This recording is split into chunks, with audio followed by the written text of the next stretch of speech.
Yeh-Hsien, a Chinese Cinderella. Long ago in southern China, so the old scrolls say, there lived a girl named Yeh-Hsien.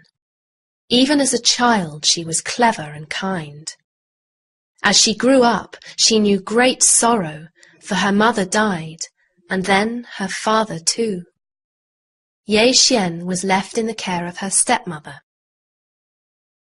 But the stepmother had a daughter of her own, and had no love for Yeh-Hsien.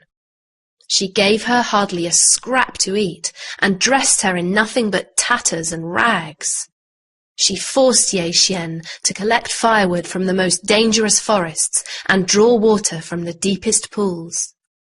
Yeh-Hsien had only one friend.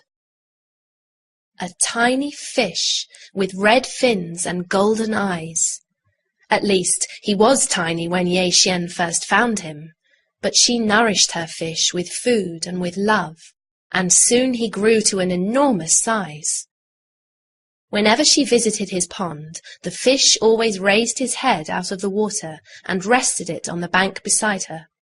No one knew her secret. Until one day the stepmother asked her daughter, "Where does Yeh-Hsien go with her grains of rice?" "Why don't you follow her?"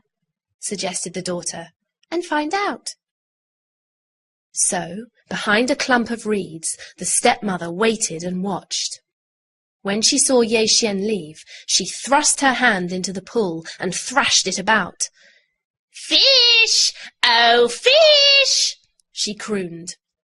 But the fish stayed safely under water. "Wretched creature!" the stepmother cursed. "I'll get you." "Haven't you worked hard?" the stepmother said to Yeh-Hsien later that day. "You deserve a new dress."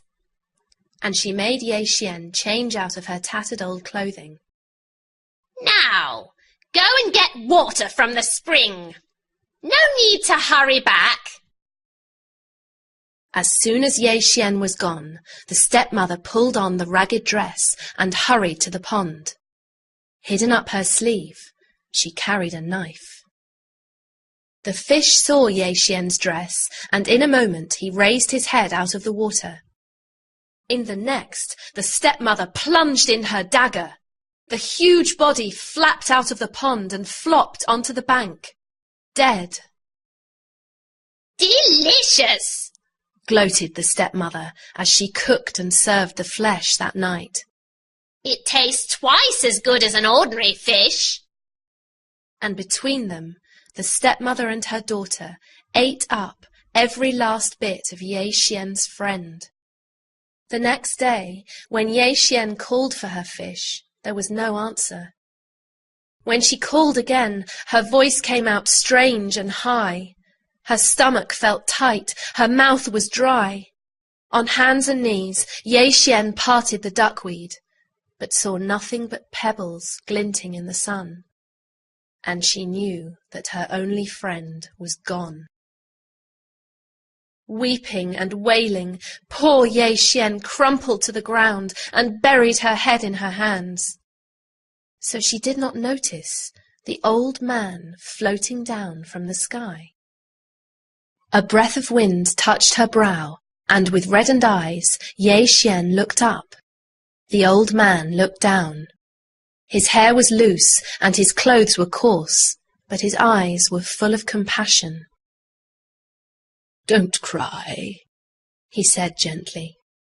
"Your stepmother killed your fish and hid the bones in the dung heap. Go, fetch the fish bones. They contain powerful magic. Whatever you wish for, they will grant it." Yeh-Hsien followed the wise man's advice and hid the fish bones in her room. She would often take them out and hold them. They felt smooth and cool and heavy in her hands. Mostly she remembered her friend, but sometimes she made a wish.